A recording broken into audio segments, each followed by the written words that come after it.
Bonjour à toutes et à tous. Bienvenue à ce premier webinaire Caisse d'Épargne sur la thématique de la rénovation énergétique. C'est un sujet d'actualité qui intéresse et préoccupe les Français. Mais alors, comment Caisse d'Épargne accompagne ses clients dans la rénovation énergétique de leur logement? Pour vous éclairer, j'accueille Audrey Adnaud, directrice des financements aux particuliers au sein du groupe BPCE, et Manon Renaud, représentante Easy by EDF. Bonjour à toutes les deux et bienvenue. Bonjour. Bonjour. Nous sommes ensemble pour une trentaine de minutes, puis nous terminerons par une séquence de questions-réponses. D'ailleurs, à ce propos, vous avez la possibilité à tout moment d'utiliser le bouton « Questions » dans l'application, alors n'hésitez pas à réagir. Commençons tout de suite avec vous, Audrey.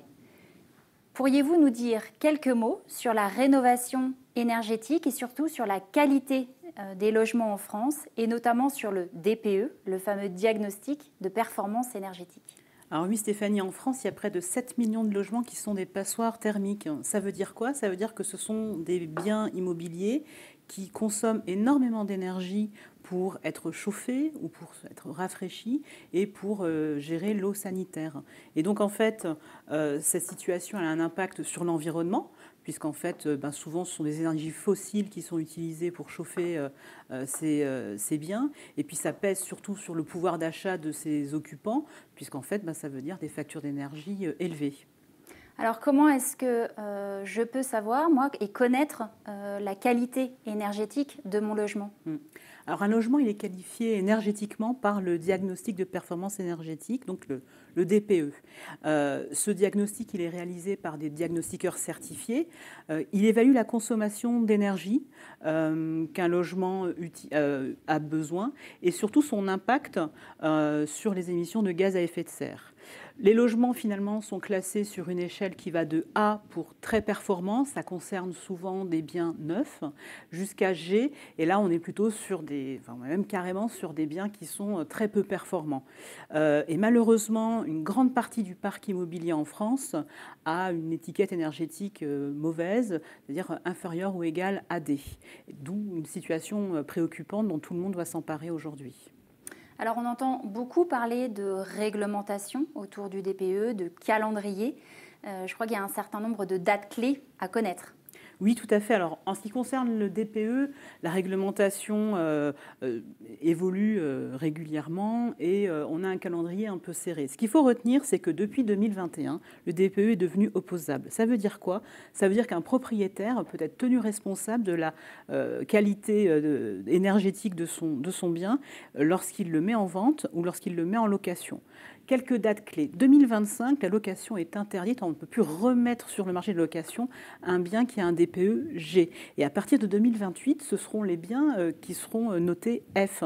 Donc ça veut dire que ça pousse de nombreux propriétaires à engager des travaux de rénovation pour être aux normes et puis surtout en fait pour conserver la valeur de son bien immobilier. C'est vraiment un investissement dans son bien et dans son patrimoine que de rénover ses biens.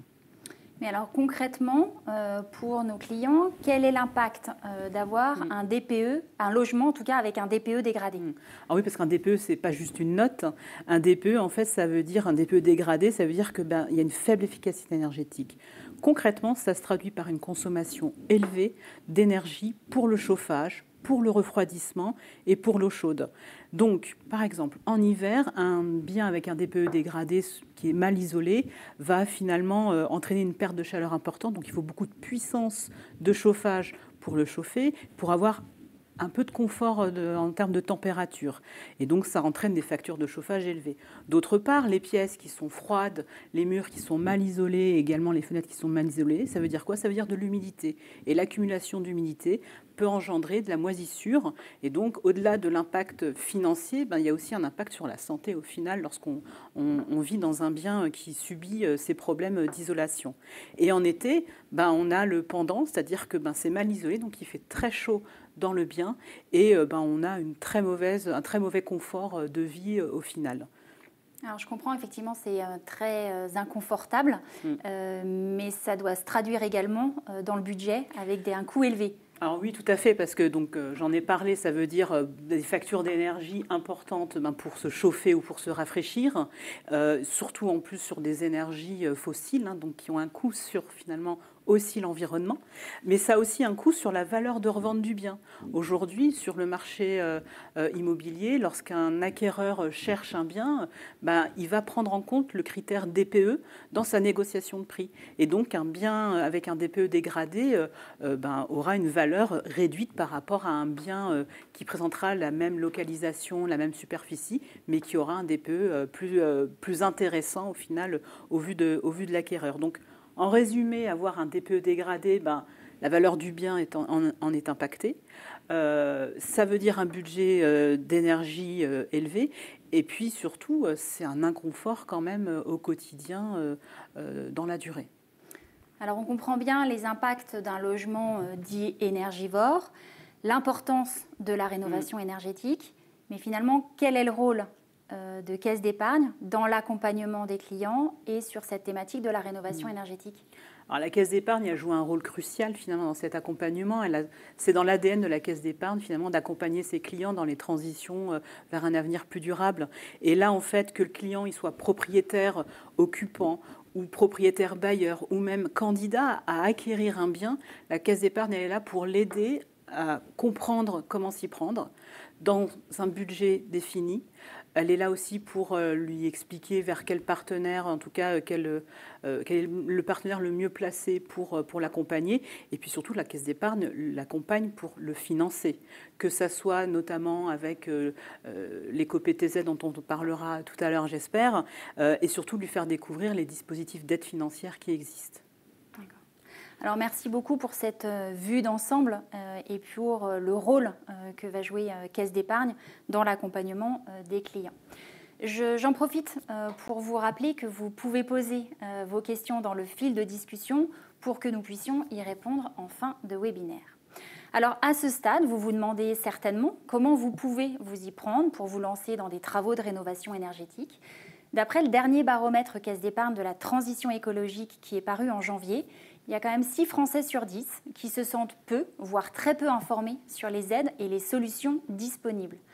Alors, je m'adresse à vous, Manon, parce que tout le monde connaît EDF. En revanche, Easy by EDF, c'est sans doute moins connu.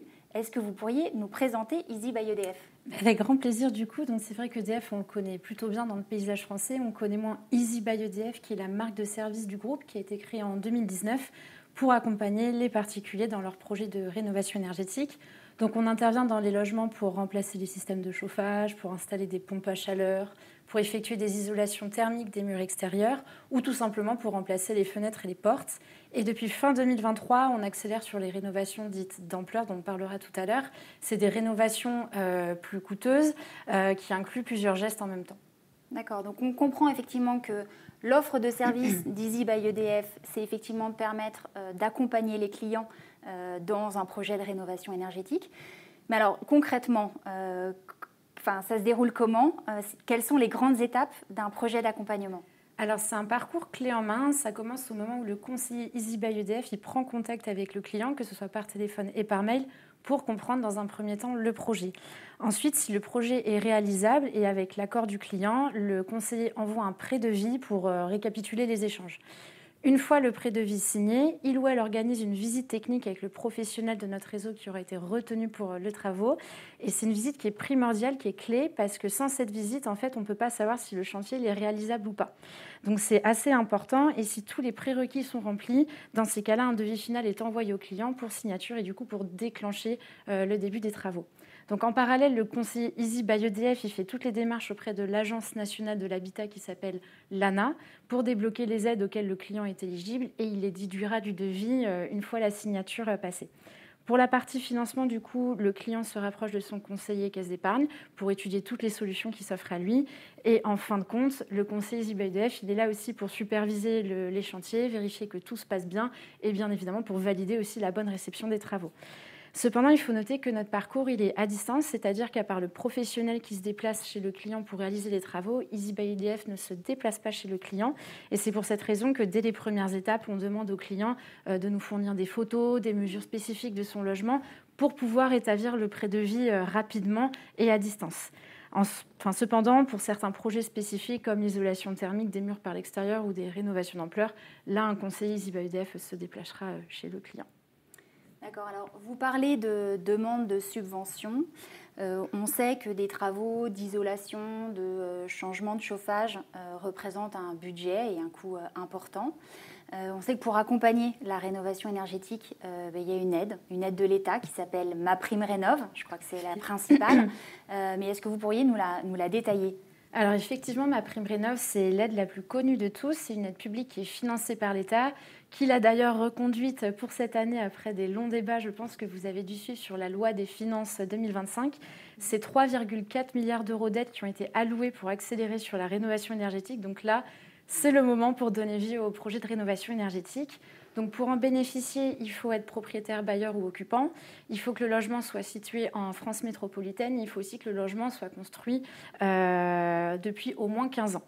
C'est aussi une aide qui est soumise à des conditions d'éligibilité, bien entendu, que ce soit selon le type de revenu ou selon le type de travaux choisis. Et si le client fait appel à Easy by EDF pour mener à bien ses travaux, le conseiller Easy by EDF expliquera au téléphone au moment du devis le montant auquel il est éligible et bien évidemment le déduira ensuite du devis signé. D'accord, donc MaPrimeRénov', c'est l'aide phare quand on parle de rénovation énergétique. C'est la seule ou est-ce qu'il y en existe d'autres ? Non, il existe d'autres aides. Par exemple, il existe les certificats d'économie d'énergie qu'on prononce C2E. C'est des certificats en fait qu'on déduit des devis au même titre que MaPrimeRénov'. Ce sont deux aides qui sont cumulables.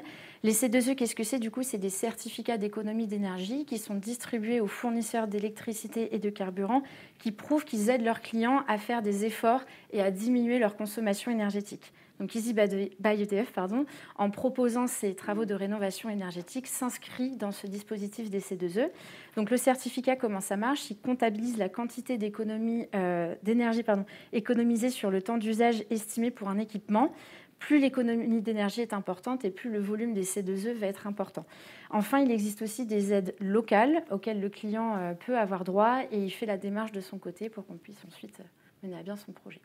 D'accord, donc si on veut résumer en fait l'offre de service Easy by EDF, c'est un accompagnement par un expert de A à Z, une offre clé en main, donc depuis l'estimation des travaux jusqu'à leur réalisation, et puis avec la recherche de subventions et la déduction des devis. Exactement, c'est ça. D'accord. Alors, je reviens vers vous quand même, Audrey, parce que quand on parle de ces projets de rénovation énergétique, des projets d'isolation, de changement de chauffage, on voit et on se doute qu'on est sur un reste à charge pour le client qui va être important, qu'il va devoir financer, qu'il ne sera peut-être pas le faire sur son épargne. Donc, j'imagine que Caisse d'épargne a des solutions à lui proposer. Et oui, tout à fait, Stéphanie, parce qu'effectivement, le client peut bénéficier de subventions, mais des fois, ça ne suffit pas dans certains cas. Et la première solution que peut proposer la Caisse d'épargne, c'est l'éco-PTZ ou éco-prêt à taux zéro. L'intérêt de cette éco-PTZ, c'est qu'il est sans intérêt. Donc, en fait, le client rembourse juste le capital emprunté. Comme son nom l'indique aussi, finalement, en tout cas, on peut emprunter jusqu'à 50 000 euros. Donc, ça reste une somme conséquente qui couvre quand même la majorité des projets de rénovation. Et la durée de remboursement est flexible, on peut même aller jusqu'à 20 ans. Fait important, cette éco-PTZ est disponible pour tous les ménages. Il n'y a pas de condition de revenu pour en bénéficier. La seule condition, finalement, pour bénéficier de cette éco-PTZ, c'est qu'il faut être propriétaire occupant du bien et surtout que les travaux financés soient éligibles. Et on est complètement dans les travaux que propose Easy by EDF. Dès qu'on est sur de l'isolation thermique par l'extérieur, du remplacement de chauffage, etc., ou les menuiseries, l'éco-PTZ est éligible. En complément, bien entendu, on a aussi, parce que des fois tout ne rentre pas dans l'éco-PTZ, on peut avoir encore du reste à financer, et pour que le client n'ait pas à aller chercher sur son épargne, on peut tout à fait proposer le prêt Rénov'-Énergie, qui est un prêt que la Caisse d'épargne a conçu spécifiquement pour ses clients et destiné aux travaux de rénovation énergétique. L'intérêt de ce prêt, c'est qu'il est très souple. Dire que les modalités de remboursement sont à discuter avec son conseiller, mais on peut déclencher le remboursement du prêt dès que les travaux sont terminés, par exemple, et qu'on commence à bénéficier de ces économies d'énergie. Ça permet de rester dans un budget raisonnable. D'accord. Donc, en fait, on peut retenir qu'il y a deux solutions. Donc, il y a l'éco-prêt à taux zéro et un prêt personnel travaux pour la rénovation énergétique. Alors, il me semble avoir lu, Audrey, que en janvier, vous aviez annoncé le lancement du prêt immobilier à impact pour vos clients. Ça veut dire quoi en fait? Alors, le crédit immobilier impact, c'est une offre que la Caisse d'épargne a lancée effectivement tout récemment, qui a pour objet d'accompagner les clients qui souhaitent acquérir un bien immobilier qui a un DPE entre E, F et G. Et l'objectif, c'est de faire bénéficier le client d'une réduction du taux d'intérêt dès lors qu'il arrive à améliorer son DPE de 2 lettres. Concrètement, comment ça fonctionne? Le client se présente en caisse d'épargne, il a repéré un bien qui a un DPE E, F ou G. Il connaît dès le départ son taux client, mais surtout il connaît aussi dès le départ la bonification de taux dont il bénéficiera dès lors qu'il réalise des travaux et qu'il peut présenter un DPE amélioré de 2 lettres. Et donc là, on a un cercle assez vertueux, c'est-à-dire que on finance le bien que le client souhaite acquérir, on l'accompagne avec notre partenaire rénovation Easy by EDF, et puis dès lors que les travaux sont terminés, qu'il peut présenter un DPE amélioré de 2 lettres, sa charge de mensualité finalement baisse. Et puis surtout, ce crédit immobilier impact, il est compatible avec l'éco-PTZ qui lui va financer les travaux. D'accord, donc il y a une très bonne nouvelle en fait, c'est-à-dire qu'on est en capacité d'accompagner des clients qui sont propriétaires et qui sont déjà dans leur logement et qui souhaiteraient améliorer le confort, baisser leur facture énergétique, mais également en fait ces clients qui envisagent d'acheter un bien avec un DPE dégradé et au travers du prêt immobilier à impact. Tout à fait. Très bien. Alors, on arrive désormais à la fin de notre échange. Audrey et Manon, je vous remercie pour toutes les informations que vous avez apportées. Je vous propose maintenant que l'on prenne certaines questions qui ont été posées dans le chat. Alors, si on regarde, première question, je vous propose d'y répondre. J'ai encore un crédit sur ma maison. Est-ce que vous pouvez aussi m'accompagner sur mon projet de rénovation ? Alors, je veux bien répondre. Alors, effectivement, c'est possible avec nos solutions d'éco-PTZ ou le prêt Rénov' Énergie. Alors, bien entendu, ça dépend aussi de la charge d'emprunt que représente le crédit immobilier actuel. Et donc, ça nécessite une étude du dossier avec le conseiller caisse d'épargne. Mais la caisse d'épargne est prête à financer effectivement ce type de projet. Ok. Je vous propose qu'on enchaîne avec une deuxième question. Relative au coût des travaux.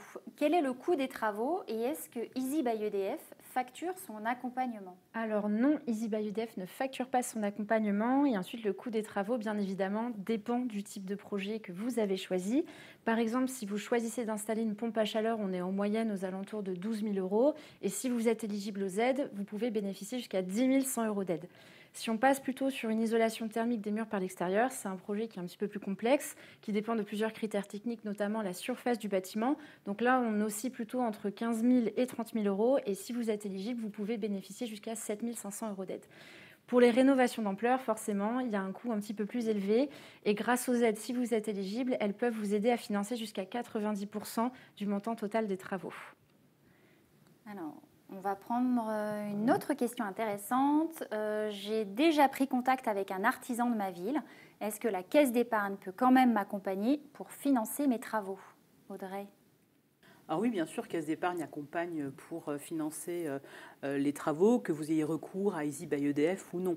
Alors par contre, je crois qu'Easy by EDF ne peut pas découper sa prestation, c'est une prestation vraiment globale. Mais en tout cas, Caisse d'épargne, bien entendu, finance tous les projets de ses clients dans leur budget. Merci. Si on prend une autre question sur la durée, combien de temps dure un projet de rénovation? Alors, chez Easy by EDF, on s'engage à rappeler le client dans un délai maximum de 48 heures suivant la demande qu'il a faite. Et ensuite, les délais, une fois de plus, ça varie en fonction du type de travaux, du type de projet. Il y a beaucoup de critères aussi qui rentrent en jeu, par exemple la disponibilité de nos professionnels, le délai d'obtention des aides, le déblocage des fonds pour le projet. Sur une pompe à chaleur, par exemple, on est plutôt aux alentours de 2 mois à partir du premier appel jusqu'à la réception des travaux. Sur une rénovation d'ampleur, forcément, comme ça inclut plusieurs gestes de travaux, il faut coordonner tous les acteurs. Donc, on est plutôt entre 9 et 12 mois. Une autre question en termes de vocabulaire. En fait, la question c'est, vous parlez de gestes de travaux, de rénovation, vous parlez de gestes de travaux et de rénovation d'ampleur. Finalement, comment est-ce qu'on fait la différence ? Alors en résumé, quand on parle de geste de travaux, c'est une intervention technique. Donc par définition, un projet monogeste, c'est un seul type de travaux. Quand on parle de projet multigeste, forcément on inclut plusieurs travaux en même temps sur le même logement. Et c'est un peu dans ce sens-là que vont les rénovations d'ampleur qui sont plus performantes, qui visent à aller plus loin, à améliorer significativement l'étiquette énergétique. Et c'est dans ce sens-là qu'on parle plutôt de projet multigeste. D'accord. Je vous propose peut-être que l'on prenne une dernière question. Comment savoir dans quoi je m'engage et quel sera mon gain après avoir réalisé les travaux ? Alors là aussi, ce sera plutôt de mon côté. En fait, dès le premier appel, le conseiller Easy by EDF explique les scénarios de travaux qui peuvent exister et qui sont proposables aux clients. Ça permet de gagner plus ou moins de classe énergétique et finalement, c'est vous, en tant que client, qui faites le choix final de ce vers quoi vous allez et vous êtes au courant à chaque étape de ce qui se passe. D'accord. Eh bien, écoutez, merci. C'est la fin de notre webinaire. Merci Audrey, merci Manon pour toutes ces informations que vous avez communiquées aujourd'hui. Merci à vous d'avoir été si nombreux à nous écouter et à participer aujourd'hui.